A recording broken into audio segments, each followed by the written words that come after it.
great to be here. I've kind of, watched with admiration and a little bit of jealousy at how popular the Nautel user group meeting always is. We always strive to fill our rooms at the NAB show as well. And Nautel really has figured out the formula, I guess. So welcome to the show. Paul McLean gave us some highlights earlier. I have one of the same here is that AI-powered keynoter. That's going to be pretty interesting. I encourage you to get there early. I think it's going to be a very well-attended session. Tuesday, this is also something Paul mentioned, Dave Colasar getting the Engineering Achievement Award. That's very exciting. And then, of course, the highlight of the show, Tuesday night at 6 o'clock is the ham reception. So I encourage everybody to come. We have over $13,000 in door prizes. It should be a lot of fun. So I'm here to talk about metadata, why it's important. I've been doing this for a long time, and NAB has been studying this since 2017 is when we worked with Jacobs Media to come out with our digital dash audit instructions, and they, Paul and Fred, they actually conducted the first audits, and they were featured in our report from 2017. But this is something that I actually have a Ioniq 5, which is a Hyundai electric car.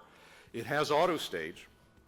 And I think that these next two slides really capture for me what it is we're trying to do, and it shows that we're being successful. It is possible to make radio look just as good as any other audio service that's got all the advantages of being connected to the internet.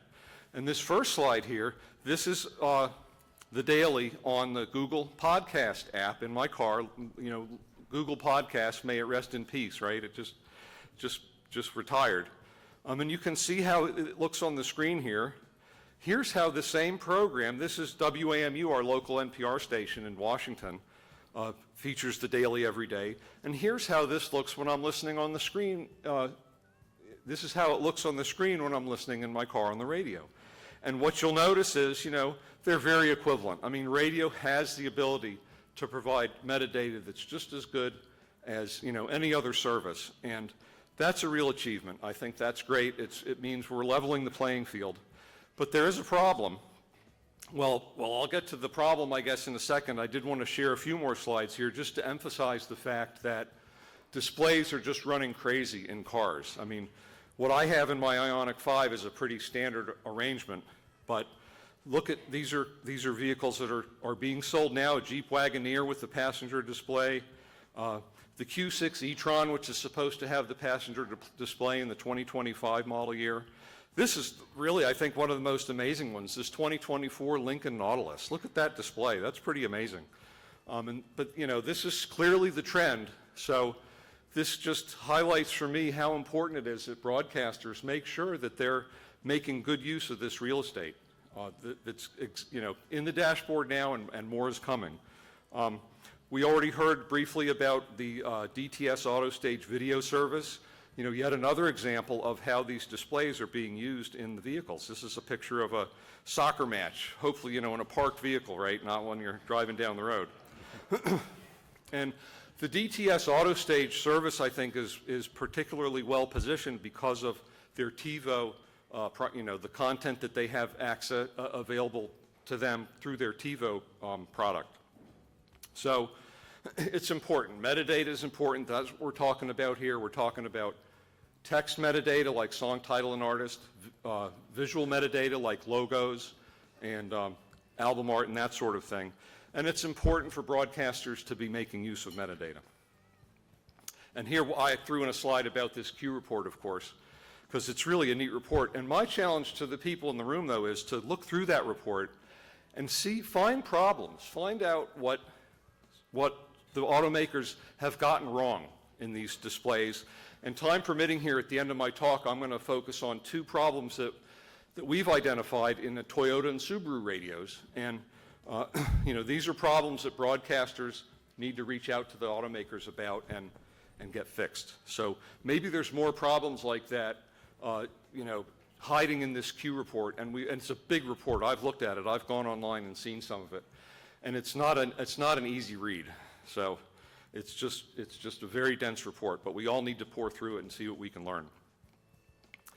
So one thing that I've been doing, just to see how broadcasters have, embraced metadata, is I've been doing dashboard audits as I travel around to talk at state association meetings. I was in Madison last fall, and I rented this BMW that you see here, and I did a dashboard audit in accordance with that report that I highlighted a moment ago that NAB published back in 2017, and we updated last year, actually. Here's just a couple pictures of this BMW. I think that I'm not crazy about the BMW design because the arrow is pointing to the station list in this vehicle. And in my opinion, the station list is taking up way too much real estate on the display. And the now playing section, which is that part on the left, showing the album art and the song title and artist, it should be bigger. And so that was just kind of my complaint. And what I've highlighted here is what it looks like if you've got metadata, if you don't have metadata. I mean, that kind of speaks for itself. So what I do in my audit is I scan through the band and I look at each station and I fill out this little spreadsheet and indicate what they're showing.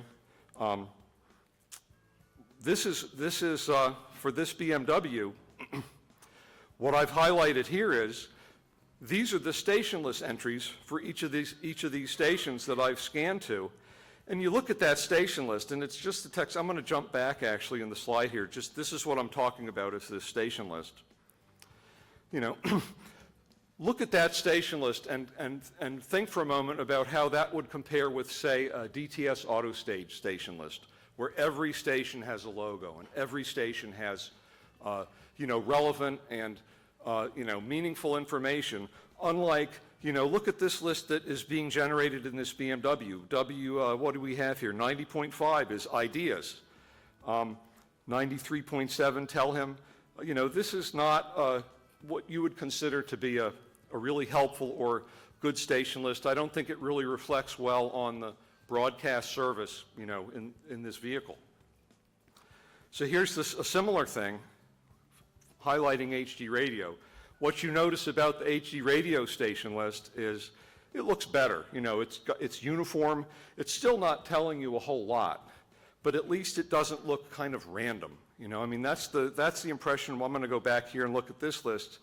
I'm just scratching my head as I look at that. I'm like, where did that come from? Of course, I know what they're doing is they're capturing the PS portion of the RDS signal, and if a broadcaster happens to be scrolling that PS, well, it's just grabbing, whatever happened to be there at the time the station was tuned to. So it's really not a very good strategy for building a good station list. And then this was the score. When I was all done, I tabulate this score, and what you notice is that, not very many stations are doing the best at this metadata delivery using RDS. And, in fact, most, over half of them are in what I call the orange and red range. And I believe these slides are going to be available, so I'm not going to dwell on this, but I encourage you to go back and you can see exactly the criteria I was using when I was grading these stations. Look at the HD radio results, though. They're much better. So what that says to me is that broadcasters who have implemented HD radio are paying more attention to their metadata, and that makes complete sense, right? Because, that's one of the motivations a broadcaster would have for going to HD radio is so that they can provide a better metadata experience. And this is the most discouraging part is the audit I just shared with you, which I took last fall, is quite similar to audits that we took in 2017, 5 or 6 years ago. So what's with that? It tells me that, the broadcasters who are interested and want to do the metadata, they've done it, and the broadcasters who haven't and don't seem to be interested in it, still don't seem to be interested in it. I'm kind of taking it personally because I've been talking about this for a couple of years now, and no one, they're not heeding my advice. Here's another example of an audit I did this January here in Las Vegas. Similar thing. Well, in this case, it was a Chevy Traverse, and as we saw earlier, GM, this was a GM car, no HD radio.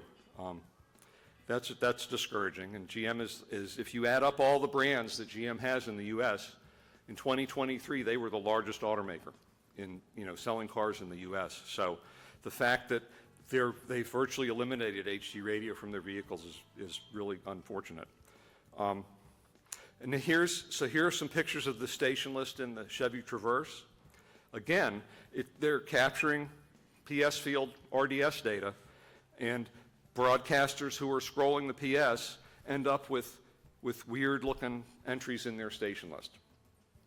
So I guess this is one of my messages to broadcasters is, as you're deciding your RDS strategy, keep in mind that a lot of cars are grabbing PS and using it to populate station lists. So, we've reached a point. There was a time, a decade or more ago, when scrolling PS made a lot of sense because cars didn't have these big displays. Many cars were supporting RDS, and it was a good way to get song title and artist and other metadata into the cars. But now the cars have evolved, the displays have evolved, and we're at a point where scrolling PS is good for the old cars, not so good for the new cars. So that's something that each broadcaster needs to think about and decide if scrolling PS is the best strategy for them or not in this, modern age. This was just a nice example I saw of a broadcaster using the RDS for advertising. So this particular display, that bottom line there is what's called radio text. And radio text can be up to 64 characters. And this looks like a pretty good use of radio text on this station. Here again, here's the results of the survey. Again, kind of a sad-looking station list. Again, the percent total here in Vegas was not as good, was really no different from the other audits that we've seen. Mostly, more than half of the stations are just not doing a very good job. So, again, this is just kind of my theme, is that broadcasters, this is one of the biggest benefits of AutoStage, I think, is that it provides that whole look. That station list of the market looks great. When consumers pop in back and forth from a streaming service maybe, or maybe owned music to the radio service, it looks good. And in some of these vehicles that I was just showing you, it really doesn't look that good. And part of it is because of the vehicle, and part of it is because of what broadcasters are sending the vehicle. So I mentioned earlier how we should look at that Q interactive report to see if we can uncover any issues. And here are two issues that we've uncovered, which I'm just going to talk about briefly. In Toyota, excuse me, it turns out that if you are providing radio text, it will not show up on the Toyota display unless you're also providing Radio Text Plus, which is another RDS field that identifies the particular segments that are being transmitted in radio text. In the Subaru, the problem is if you've enabled HD radio in the receiver, well, that turns off RDS. So if you tune an analog station, when HD radio is enabled, your RDS data isn't present. So these are the kinds of problems that broadcasters need to go talk to manufacturers about, and that's certainly what NAB is trying to do. Here's just a couple quick examples of that. We sat in the Toyota Tacoma there at the auto show.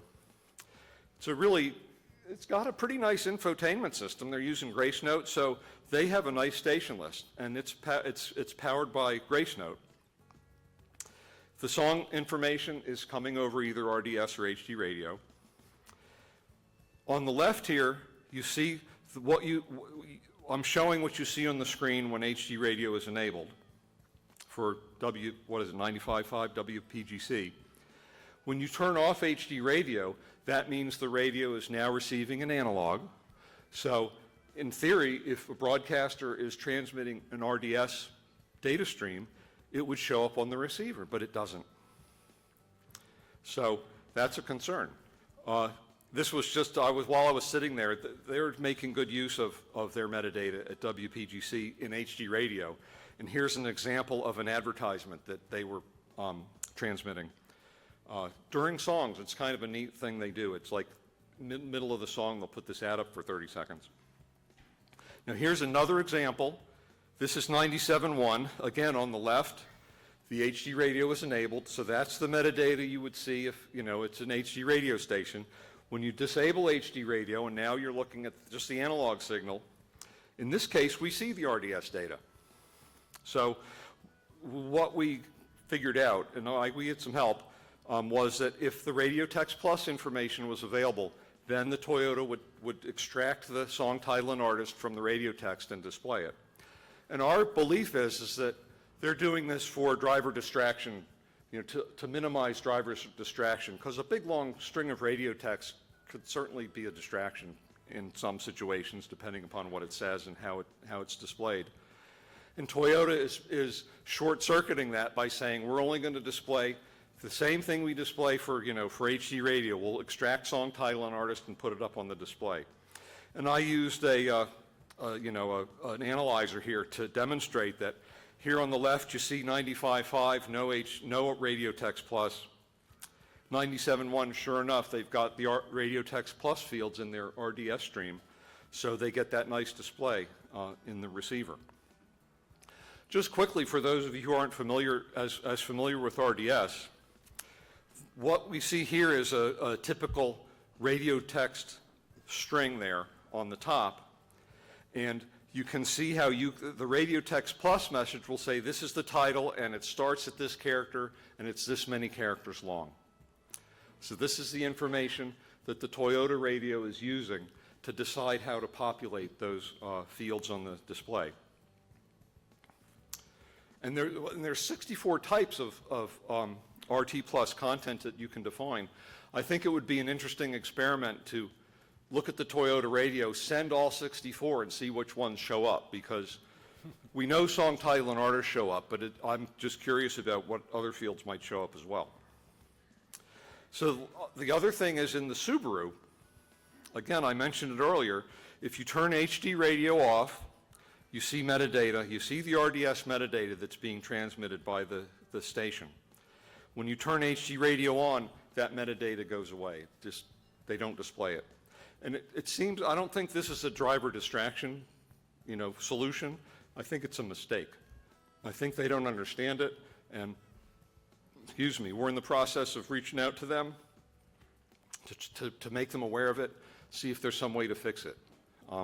Maybe they can update the car. The Hyundai that I have had an update to the infotainment system.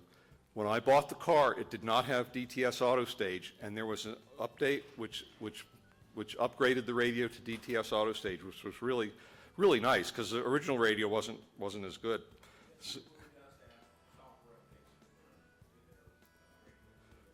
You're saying Subaru can do that? Yeah. See, so this is, hopefully this is a solvable problem, because we live in this day and age where you can do that kind of an update. So again, this is just a summary of those two issues, and it's, there's probably more issues out there, and I would, if you find any, send them to me. Send them to me, because this is one of the things we're doing at NAB, is we're trying to identify problems like this and see if there's anything that can be done about them. So, last but not least, I just want to highlight the fact that we have what we call the radio test bed at NAB, and we have upgraded that over the last couple of years to have full metadata capabilities. So we have the ability to look at how various metadata products are working. We have the ability to do demonstrations for people we have visiting us at NAB in Washington. And this is something that we're going to continue to be working on. We're going to continue to be monitoring this. And I wish I could get some OEM radios to put into our test bed, because we'd like to see how those are working as well. This is just a picture from the test bed. We have a bank of receivers, so we can compare and contrast how the same signal looks on these different receivers in our test bed. Q Interactive, we keep talking about them. They're really an innovator and a leader in the metadata space.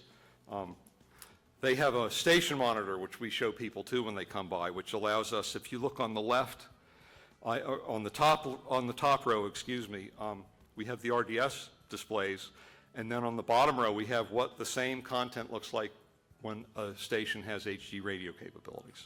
So it's just a nice way to make people aware of it.